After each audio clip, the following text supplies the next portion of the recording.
your flagship station for the Beam Team. From the Power Business Technology Toshiba Studios. This is Sacktown Sports 1140. It's time for the True Sports Card Show, the only 1 hour radio show giving you the latest information in sports cards, memorabilia, and collectibles. Here are your hosts, Imran Polati, Tim Big Shep Shepler, and Kevin Michael Whitey Gleason. Cheerio, Rice Krispie. Yeah, that's a good one. Happy Saturday morning. Whitey Gleason here. By the way, if you'd like to participate today in the show, 339-1140, 1-800-920-1140. And now here he is. He's got his hands full as usual. Your host. And he comes to you in a penny sleeve and a top loader. And not one of those cheap, flimsy kinds of top loaders. Here's Emran! Oh, Lottie. Oh. And of course, right off the bat, I mess up by not turning on my mic. I've got my hands full. Yes, you do. This morning, for those of you joining us on YouTube, we have the prince himself, Beckett Pilati, is here in studio with me. Mom is at a baby shower. And I go, well, perfect. Bring the baby with you. She goes, no, you don't understand. A baby shower doesn't have babies there. I go, this isn't going to work. So we've got Beckett this morning, and then a little bit later after this show, we're headed to the Auburn Card Show. Ooh, which is in Auburn. That's right. Yeah. I had forgotten about that. Yeah, we'll go together. You can watch Beckett while I go do business. Beckett is no stranger to the studios here. Yes, he is. His first visit. You love playing with this kid, don't you? Yeah. He's enamored by you. You said something about him not wanting to be picked up by you? Yeah, one time you wanted to take a picture and you gave him to me and he was like, yeah, okay, Dad. I know, I get that. But it's been a long time since you held, young kids. Holding him upside down by his feet, not the way to go. It would be fun. He loves these windscreens. Yeah, the microphone covers. They're basically like Nerf balls. Pretty much that's what they are. Yeah. You were gone last week. You were missed. We had Jay cover for you. He is always great in his own way, but of course we missed the Whitey Gleason special. That's nice of you to say.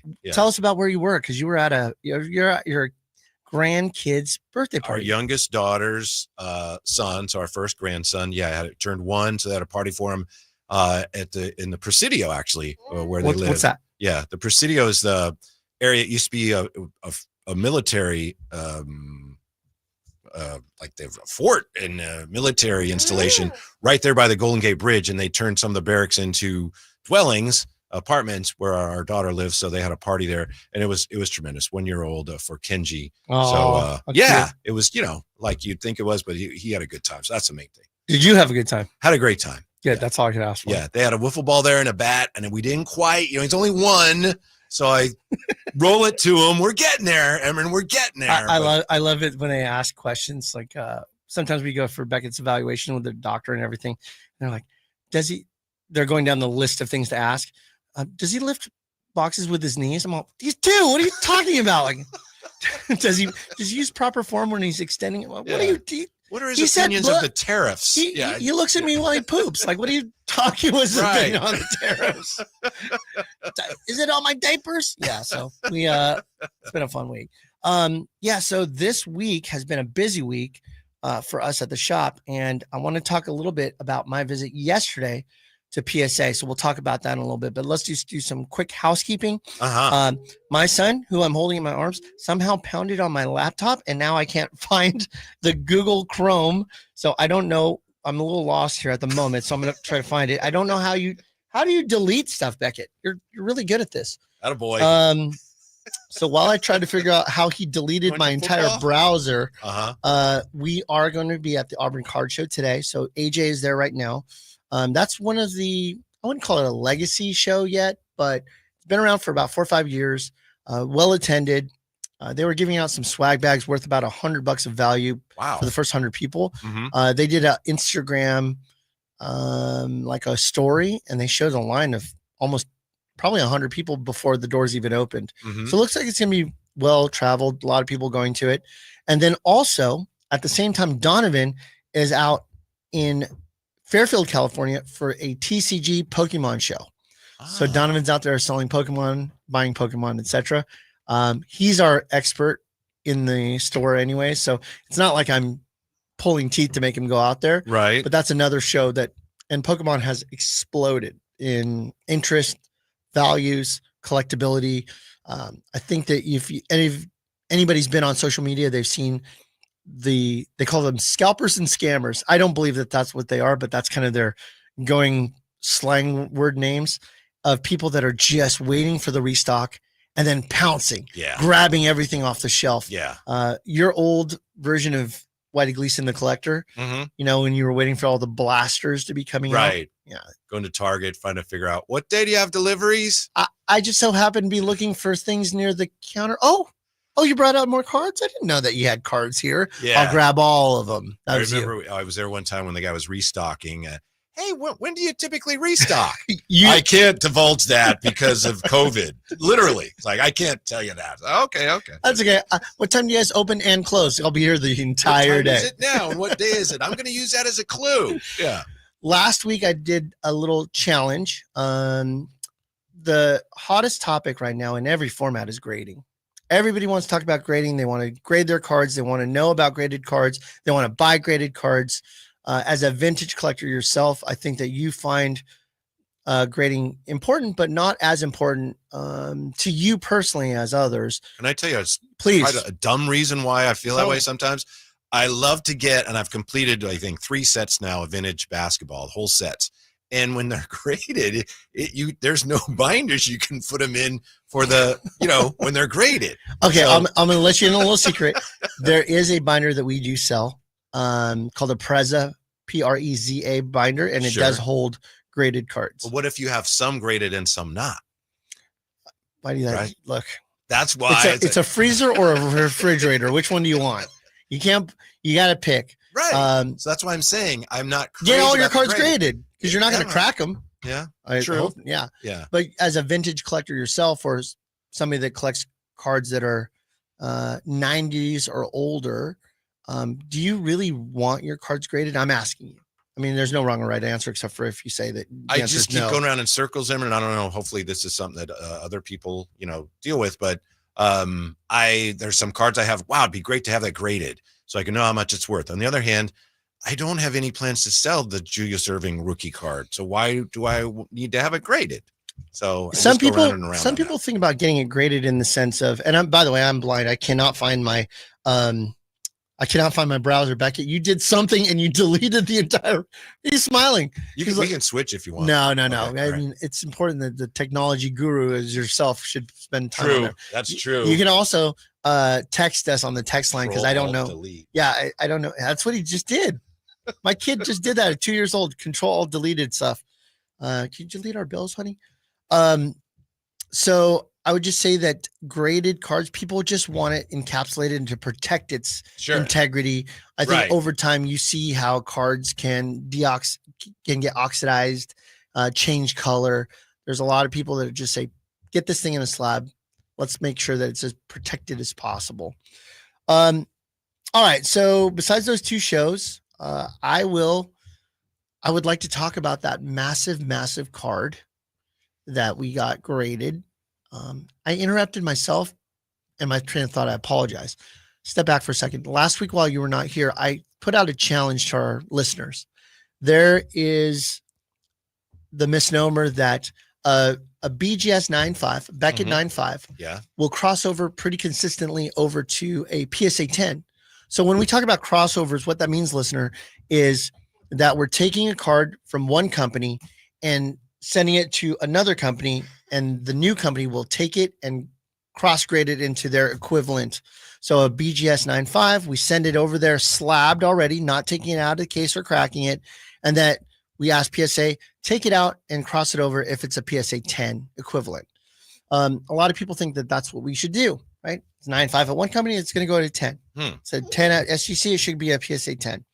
Lots of people like to cross. I would say probably the far majority want to cross going into a PSA holder rather than out of a PSA holder, just because of values and kind of the traditional common in the market type of. A PSA graded card is typically worth more than.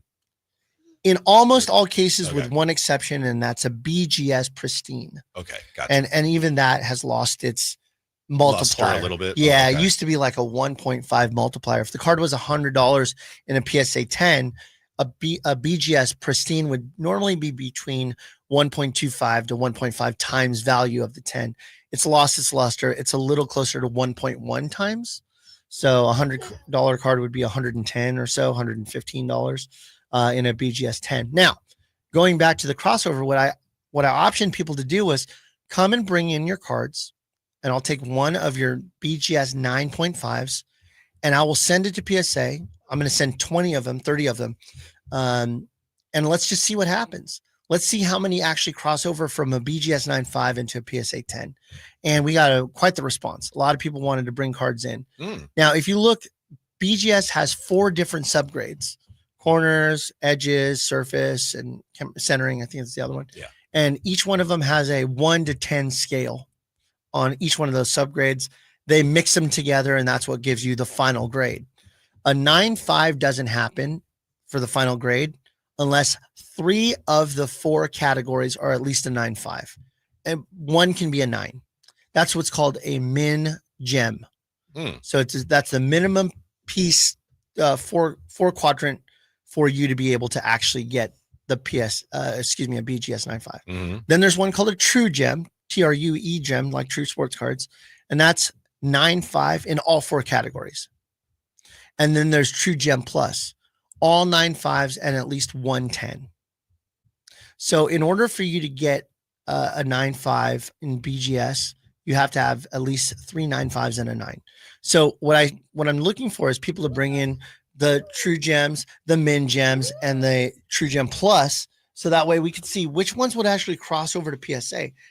Now, my theory is, and based on my experience, it's like less than 20% will cross over. Really? And the reason why I really believe that, and I'm just completely using my own experience and thought process, nobody else's, is that if PSA just started crossing everything over to a 10 that was a BGS 9.5,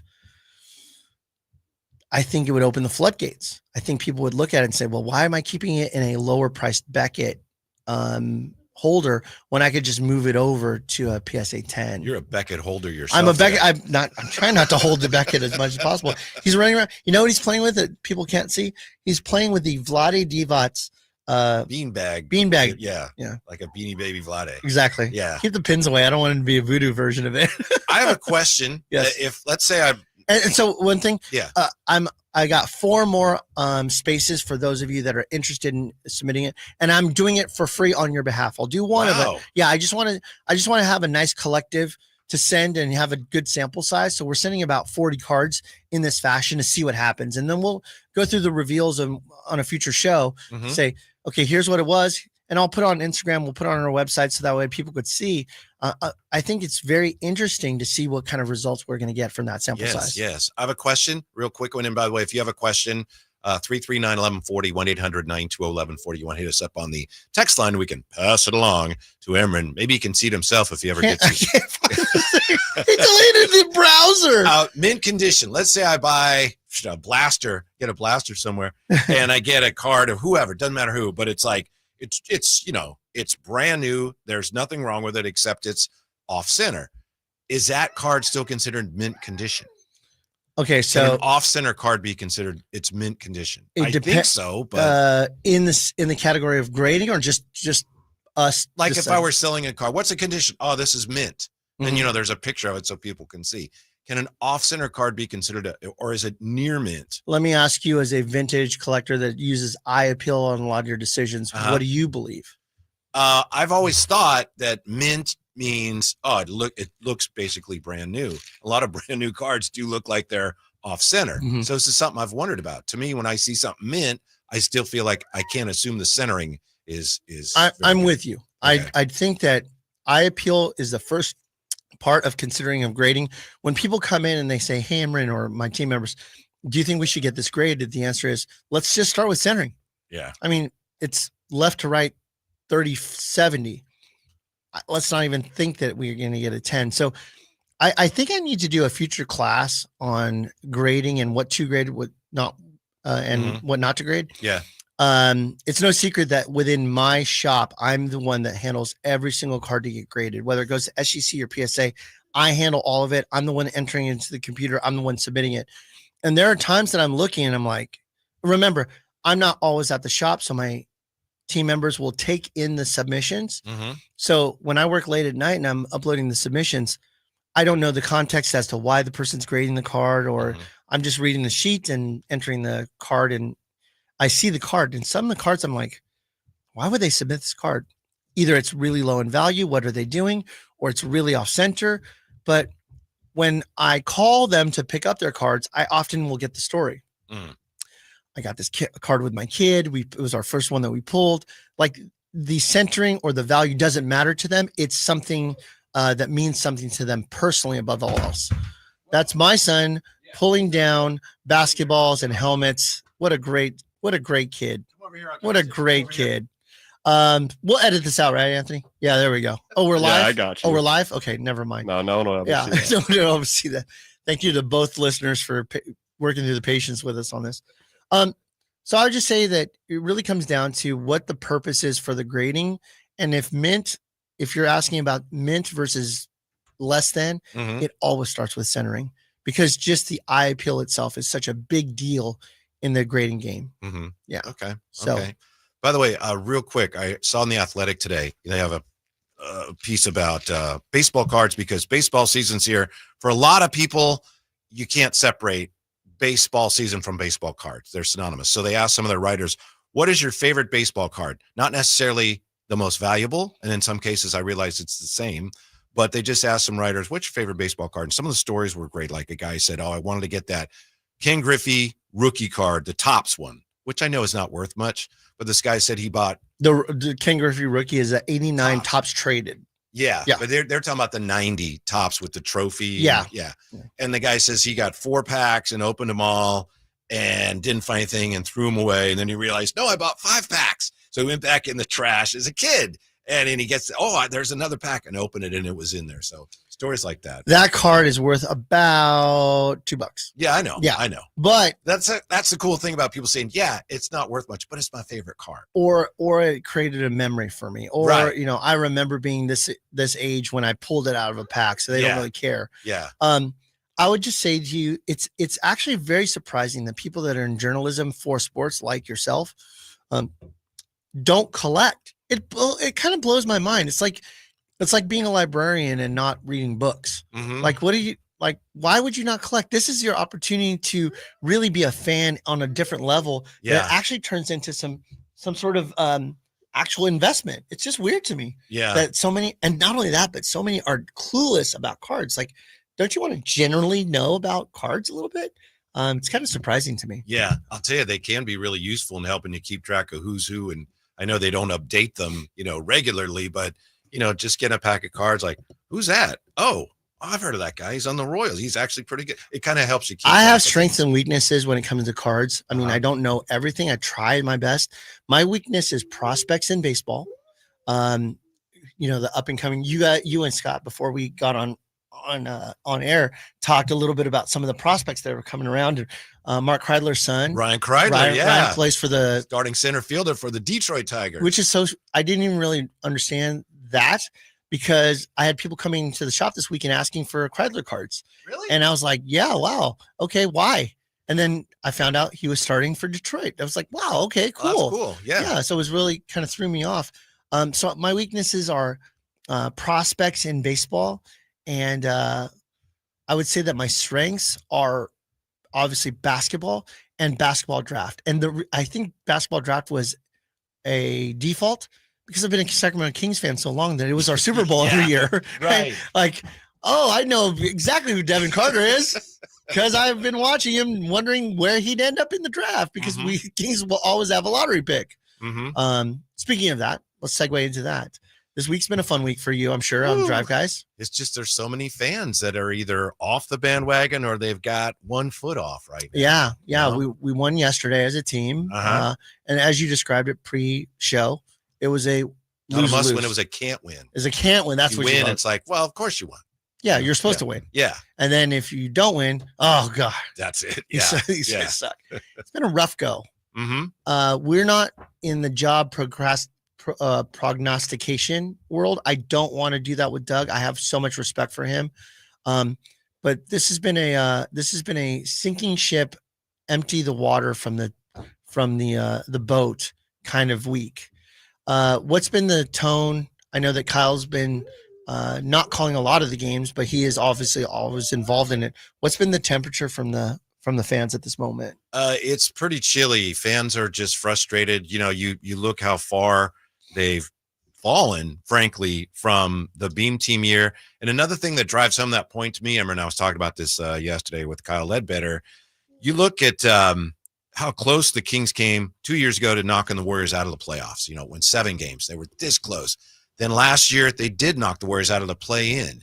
And then earlier this year, the Kings were having their way with the Warriors. And it looked like, well, one thing we know, the Kings are better than the Warriors. And right now, it's like, no, that's not even close. But they made that one move. Yeah. That Jimmy Butler move. Yeah. And they are surging while the Kings are just flagging. It just seems like the Kings cannot put together the necessary particular transaction to make it work. Everybody asked Monty to do something, and he did a lot. He did a lot of things. Now, whether or not it was the right decision or not, we're still kind of plugging through that, but it doesn't look like much of the decisions were the right ones. Yeah. And we did everything we can to make sure that we did something. Kings fans were screaming that we wanted something done in the offseason.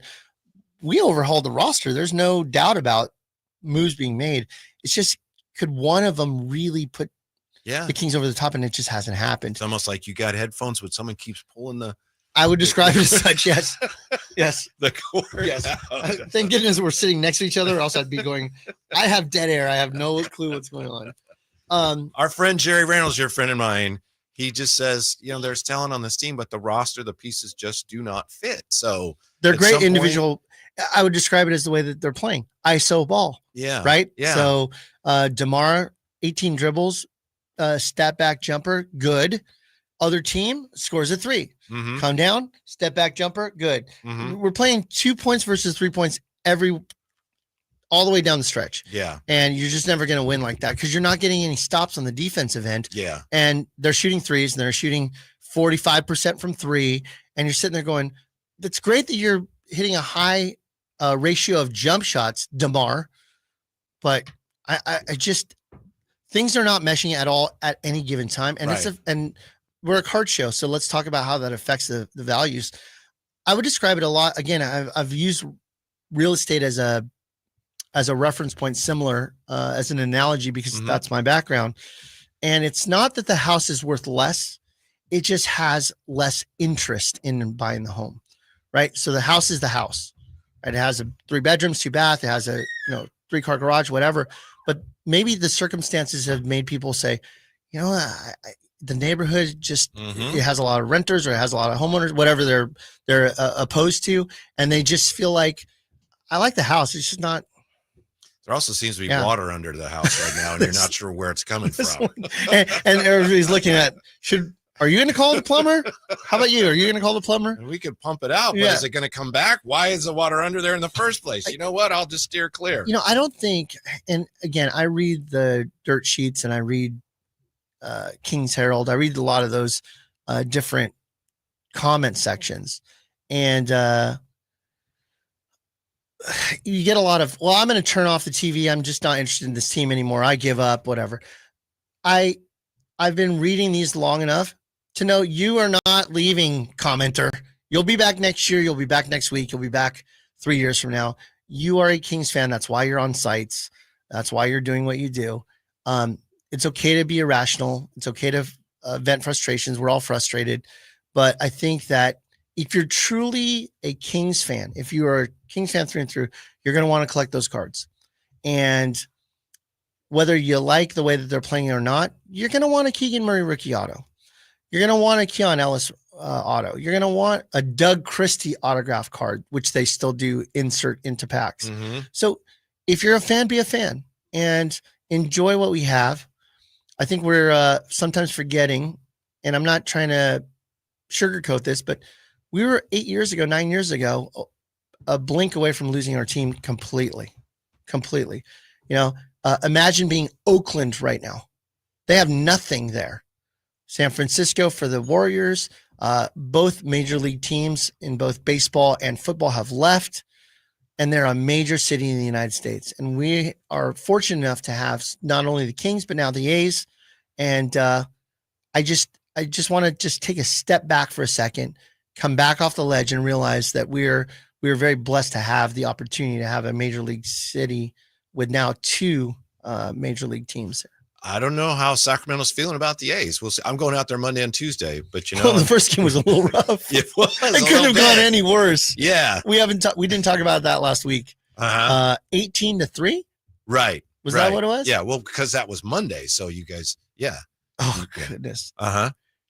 I mean, we could segue into that. I'm fine with that. I will tell you that I've been really high on Lawrence Butler. He signed a 7-year agreement with them, and I still have high hopes for him. He's had a little struggle at this beginning of the season, but Soderstrom looks awesome. Yeah. And so he's does got a Jacob big Wilson. stroke. Whew. Yes. Jacob Wilson, Yes. who are you? Yeah. Have you heard about his search for his home run ball? Talk to me. He hit his first home run of his career. I think it was opening night here.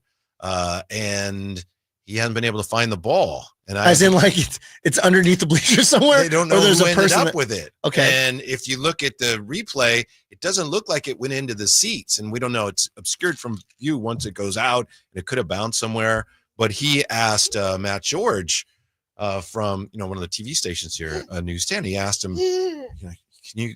I've got a nice package. If I'd really like that ball, it's my first home run in the major leagues. And as far as I know, they haven't found it yet. And he's trying to find it. They don't It's know the who ended Bermuda up with it. Triangle. Yeah. Where was it hit in the stadium? Right down the left field line, just barely over the fence. Somebody told me it might not have been a home run anywhere else in the majors, but it's It a had to home be a run. minor league. Yeah, it had to be Yeah. in a minor league stadium. Yeah, it was kind of like, if you remember when Mark McGuire I broke. was just gonna say Yes, that. I was yes. Of all the towering home runs that Mark Uh-huh. McGuire ever hit in his career, the number 70 was like Yeah. barely over the Yeah. fence in the left field line. Right. Yeah. Just barely. So it was similar to that, but yeah, the last I heard, and like I say, there's no video of a fan catching it where someone can look at it and go, "Oh, I know that." Maybe it That's was on that so-and-so." drone that ran into the wall. Maybe.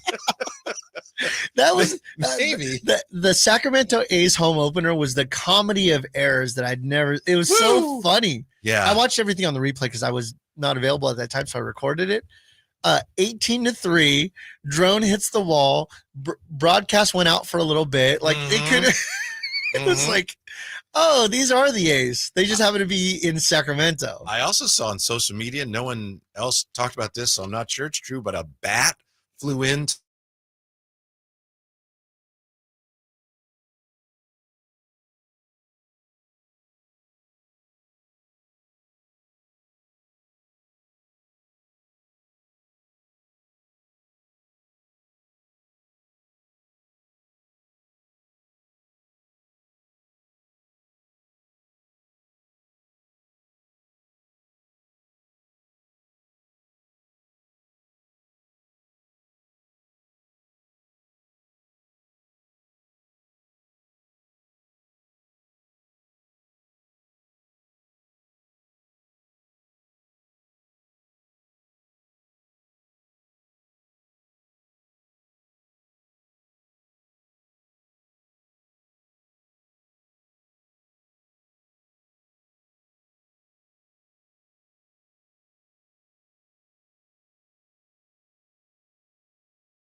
he was part of the 75th anniversary team. Nobody's not going to be first ballot and be on the 75th team. But the interesting case in this is Dwight Howard, and we're back and we're back. You haven't missed anything. Yeah. just Beckett. Thank you, Anthony. Yeah, thank you, Anthony. We're back on the YouTubes. We're back on the internets. Yeah. But Dwight Howard has been just watching him over the last 5 to 7 years has become one of the most not popular players in the NBA. Yeah, and he's been trying to get back into the NBA. I think he was talking about, I'd like to join the Kings a couple years ago. Fine. Yeah. 6 hard fouls. That's what we can call you. Right. Our big guy's always in some sort of foul trouble. I'll take it. Dwight Howard, in the first part of his career, maybe the first 2/3 of his career, one of the most dominant defensive players out there. Years ago, I used to argue with people, and this is when he was really starting to tail off, and people say, he's not a Hall of Famer. And I'd say, you have no idea what you're talking about. Look at his numbers. I'm not a Dwight Howard fan necessarily, but if there is such a thing as a Hall of Famer, Dwight Howard is a Hall of Famer. So he's in. Carmelo Anthony in. Also selected for enshrinement, Sue Bird, Maya Moore, Sylvia Fowles from the WNBA, and then Billy Donovan, 2-time NCAA champion, now coach of the Bulls. Billy Donovan's in? Yeah. Wow. Yeah. Okay. Mickey Arison, Heat managing partner, and NBA referee Danny Crawford. Is Danny still? No, he retired, right? African-American guy, right? Danny Crawford? Yeah. Did he retire? I thought he retired a couple of years ago. I thought Danny was still calling games, but let me see. I will tell you that he's retired. You're correct. Out of all of the sports, NBA is probably the most loosey-goosey with their Hall of Fame induction. Yeah, because you're right. It's because it's not just NBA, it's basketball. So it's the Naismith Hall of Fame. You have a great high school career that could qualify you for the Hall of Fame. I'll give you some names. Dino Raja is in. Sharunas Marshalonis is in. These are not guys that had a lot of NBA success at a level of Hall of Fame. Arvydas Sabonis is in. So these are great players internationally, but maybe not. I think Oscar, what's his name? The Spanish. Oscar Schmidt from Brazil. Yes, I think? Yeah. he was in the Hall of Fame. Oh, he was a legend. So we've got some of those. I'm going to look on Card Ladder while I'm keeping an eye on Beckett. Let's see here. Card Ladder. I'm going to look and see what Dwight Howard's rookie, I believe it was 2005, Dwight Howard. And if I look at Dwight Howard's rookie card, I think it's maybe 2004. He was the number 1 pick that year. It was out of him or Okafor. I think Emeka Okafor, they were 1 and 2. I look here that it's 2004 Dwight Howard rookie. Let's see if I can find a PSA 10. Let's see what kind of numbers that is.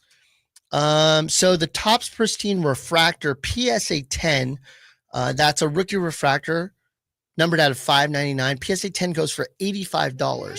Wow. Yeah, not numbered to $5.99. I think you're going to see some of these numbers that make sense for you to make an investment in.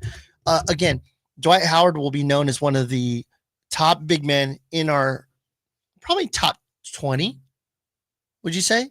For big men? Yeah. Top 20? Without breaking it down. Yeah, probably. Probably top 20. Yeah. He's so dominant in the defensive player of the year stuff. And he does have a slam dunk championship, which isn't the biggest deal in the world, but it is off the court type of juice to give.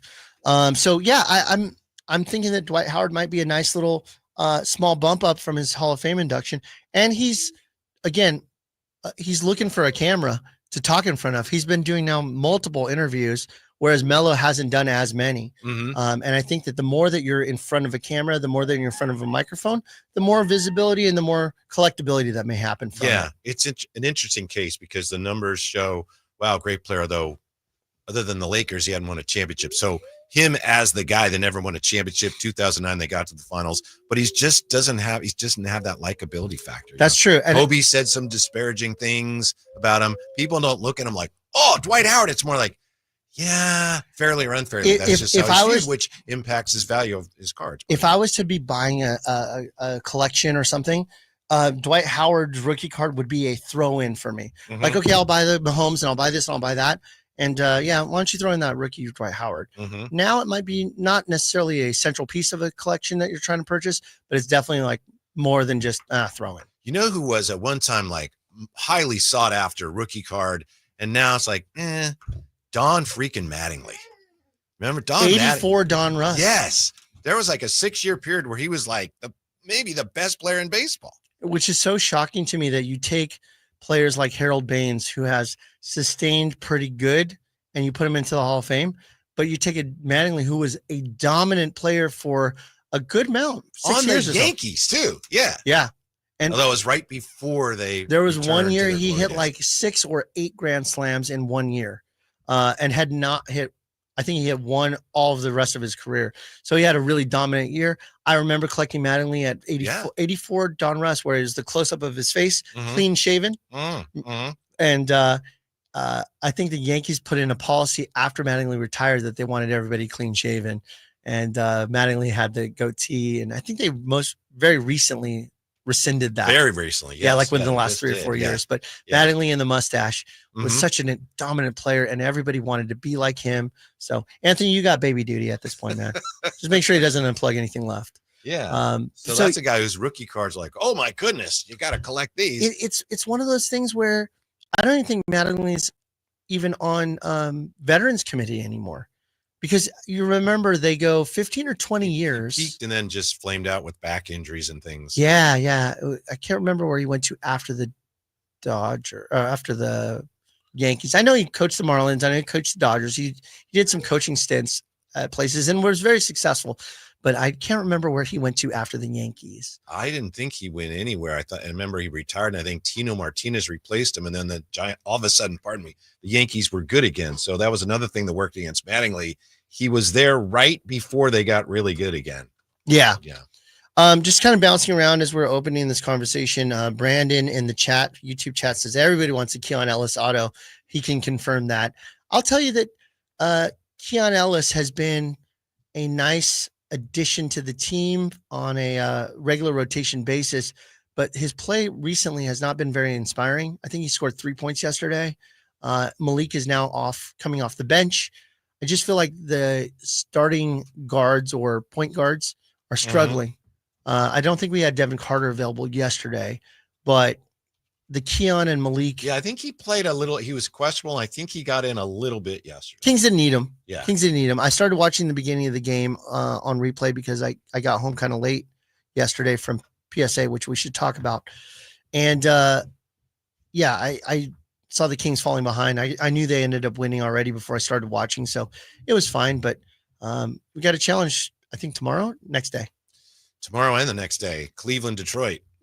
Oof. Yeah, back to back. Which is so funny because those words don't normally score fear into people's hearts, but this year it has been. Great point. You look at the schedule when it came out, looking down the road. Oh, you got Cleveland. They're pretty good. Then you got Detroit. They're terrible. So you at least get a split there. Maybe you win two. I mean, we'll see. But wow, it looks a lot tougher to your point. Yeah. I was gone yesterday. So let's talk a little bit about where I was and what I did. Backstory: about less than a month ago, we had a customer call in. He wasn't even a person of a regular or anything like that to our store. He had read our reviews online, called in, and AJ took the call. The call was, "Hey, I've got this card. I think it's worth some money. I'm interested in getting it graded. Would you take a look at it for me?" AJ says, "Sure. Send me a text of what the photo looks like of the card, and I'll let you know." I was literally talking to a customer, and AJ walks from the back of the store and goes, "Emran, come over here right now." I was like, "Are you okay? Is the toilet broken? Like, what's going on?" I was freaked out. Like, what do I have to clean? That's the first thing you go to, but okay. I work with a bunch of young men. Gotcha. The first thing I think about is the toilet's broken. So I run to the back. I go, "What's going on? Is everything okay?" He goes, "This guy's coming in with this card. I want to show it to you." He shows me the picture of the card. I instantly know what it is. It's a 1998 Skybox Metal titanium Michael Jordan. It's numbered to 40. Now, I know this card is worth a lot of money, but after I looked it up, I had no clue what kind of value it was. So I thought it was just probably in the $10,000 to $15,000 range. When I looked up this card, the PSA 8 sold last year for $180,000. Confirmed sale. So this guy's like, "Yeah, I'm going to come in and take a look at it." And I go, "Bring it in." So about 3 weeks ago, he came in with a card. I inspected it. It is real. It had a little bit of a touch of wear on the top right side, but I was like, "Dude, we got to get this thing graded." What number was it? 20 of 40. Okay. And what's interesting about the serial number of this is that the serial number is die cut into the card. So it's I'm actually looking at one right here. it's Yeah. actually die cut into the card, 20 of 40. It's not superimposed. No, Gotcha. and it's not printed. It's an amazing. That means that Skybox at the time actually had to create 40 different cuts for this card.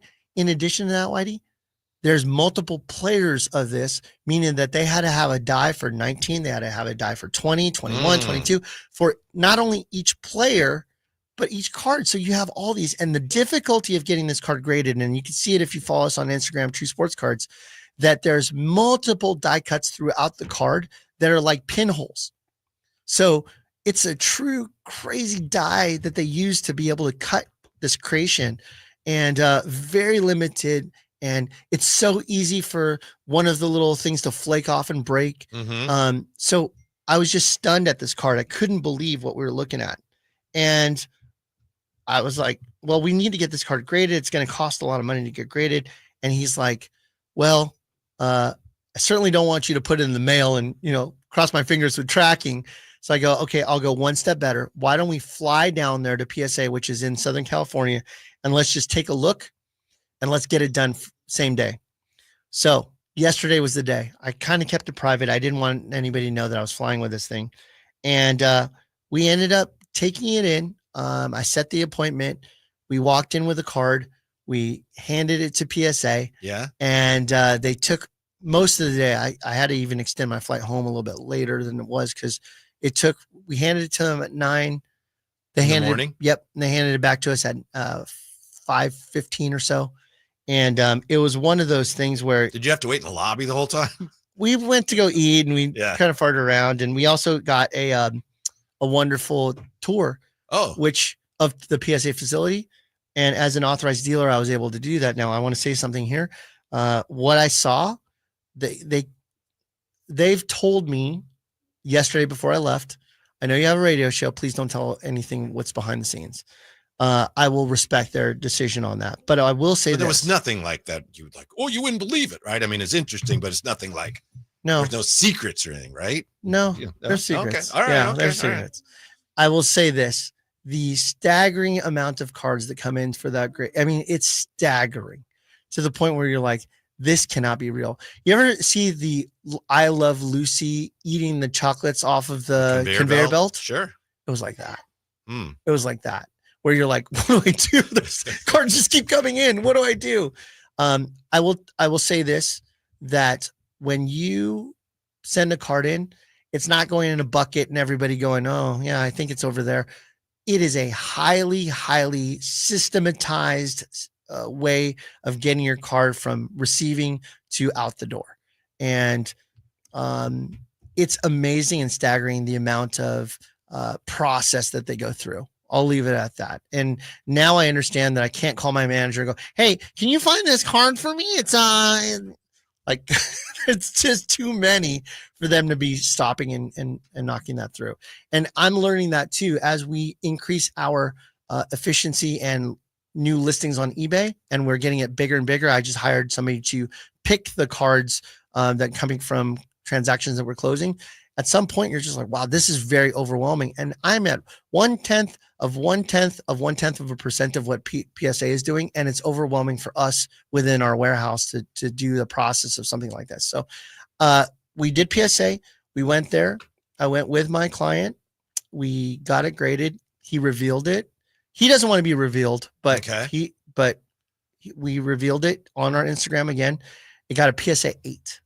Ooh. And when you say a PSA 8, the value of the last PSA 8 that sold was last May for $180,000. Whoa. And he doesn't want to sell it. There's some momentum moments with him and his father, who recently passed, that card means something because they collected together. But I will say this, he has authorized me to entertain offers, and I received a nice 6-figure offer this morning. So I haven't run it by him yet, but we'll see if that Good, might make you got my offer. Good. Yes. It was a Zion Green Pulsar plus cash. Anthony and I we chipped in together to make it offer. So. Okay, good. He took his babysitting money, him and Beckett, right now. But it's a really exciting to be able to watch that process from, hey, I collected this with my dad. We bought this he bought it a long time ago for a fraction of what it's worth now. And he kept it in a box forever, Mhm. you know, in a penny sleeve. And he brought it in and we got it done. And he had some emotions behind it when he came and he held the card. And it's just an exceptional thing to watch somebody's life change it's a life-changing card. I mean, the value is going to exceed over 200,000 on his sale, whatever that looks like, whatever the final sale is, if he chooses to do it. So, I will say this about this particular client. He's a good person and just a humble young man who I couldn't be more happy for whatever he decides to do with this card. But I do have the authorization that if you have interest in this card, take a look at it on our Instagram, True Sports Cards. Send me a DM if you have interest. 2 offers did come in this morning, so one I'll seriously take to the customer. And what's wonderful is I feel like I'm negotiating my real estate contracts again. Yeah, I mean, I've sure. done this for a long time in real estate, Yeah. but now I'm brokering one for cards. I usually don't do this. I usually only like to work on my own cards because I don't have to ask permission for authorization to sell something or don't. But this is So, a very unique situation, right? Yeah. And one of those that when something means something to that, when a card means something to that person, I'm very kid gloves with it. I want to make sure that I'm respectful and just say, if and ever you want to, I want to be your guy. But if you never want to, I'm still going to hug you out. I think this is great. So for you, We're out there hugging and we're outside PSA hugging. And so if we're on the camera, I was like, yeah, I'm so proud. I'm so happy. And we're hugging. So for you, the value goes way beyond the monetary worth of it. I will say this, There's and emotional value. I don't disclose this very often, but in this particular scenario, this was a revenue neutral. I didn't do anything. I didn't get any finances out of this one. I did it roughly about cost because I just wanted to be part of this. When am I going to get a card that's worth $100,000 raw and I'm walk in and get it great? It was an experience for me that I'm very happy that I got to experience, even if I didn't make any quote unquote profit from it. So just the opportunity to be able to do something like this was enough for me. I really enjoyed it. And I know you weren't doing it for you, but it sounds like just being there and seeing whatever it was you saw, man, a mystery, he won't tell us. I mean, I'm sure there's great value in that for you too going forward. I will say that the campus is humongous. There's so many different divisions. There's hundreds of people that work there, and they have everything from grading coins to grading memorabilia to the authentication of autographs to encapsulation to encapsulating Funko Pops. Like, I mean, you name it, they have it. It's amazing the operation that they have there. And that's just one facility. They have one in New Jersey and they have another one that's in Japan that they're opening. Really? Yeah. Is it true that many of the graders are actually heavily drinking while they're grading? Just glug, glug, glug. Do you see the whiskey drops inside of the slab? Yeah, I think there's some whiskey. You know what? That was part of the most secure portion of the facility. I couldn't even get a glimpse of the room. Quick question for you, Emran, if I may, from Seekins 4. What's your thoughts on Elliot Ramos and how much his rookie cards go for? Enjoy listening every Saturday to the show. He's very inexpensive. In fact, this is another pro tip.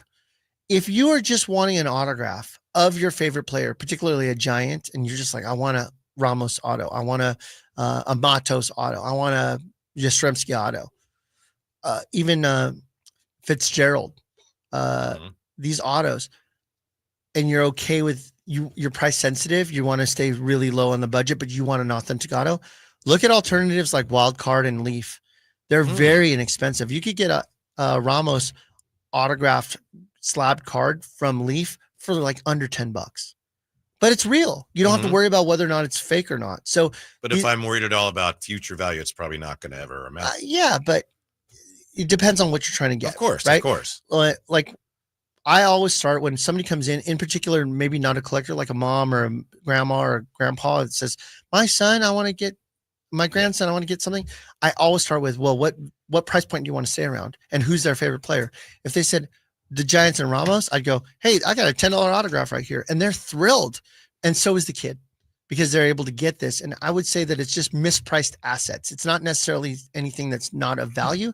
It's just that it doesn't have the licensing on it, but you're getting a Elliot Ramos autograph for that. So Emran, is there anything new coming out that we need to be aware of? Not to put you on the spot. No. I'm not sure there is. You're fine. There is a couple of things that came out over this last week. Again, I would be a lot better at telling you if Becca didn't delete my Google Chrome. I know that this past week. You always say you're a professional, so let's see. Well, watch this. Boom. I'll shut my laptop. This past week had MLS Topps Finest and very affordable. We're talking about soccer. And while we're building our soccer inventory and building our soccer fan base, anything Messi is hot. And you're able to get a potential Messi auto out of this box for $125. Two And autographs you don't mean per. like Carmichael Dave's area is Messi. You're not talking about Messi in that sense. Right. Or the song Messi. Or the song Messi, although it's with an I, not a Y. Yeah. So I really enjoy that product. Potential Messi autos in there for $125 a box. Mhm. And we have some other stuff coming up. Topps Inception Football is out. So we'll have some new stuff next week. Non-licensed, but not licensed yet. We're getting close. We're within 6 months of them getting a licensed product, starting with basketball. So I'm excited. I'm glad you're back. Thanks. I'm glad to be back. Thank goodness Thanks for giving me the pressure has been relieved. Yeah. Thanks for all right, fine. You can take a week off. I had to beg and beg, but I appreciate it. We're headed to the Auburn Card Show. Myself and the little disaster over there, Beckett, we're headed over there. So we hope to see you at the Auburn Card Show. Otherwise, I will be working at the shop tomorrow, 6661 Stanford Ranch in Rockland. We'll see you at the shop. And for all your sports card needs, look no further than True Sports Cards and Collectibles. Whether you're new, returning, or current collector, we have all your collecting needs, from the newest releases, hot single supplies, autographed memorabilia, even grading and authentication services. Come by, see for yourself. You wonder why you ever went anywhere else? Maybe I'll see you up there this weekend. True Sports Cards and Collectibles. Visit us today, 661 Stanford Ranch Road in Rockland. We'll talk to you next week. Why aren't they in school? They're at the card store. Talk about True Sports Card Store, yeah.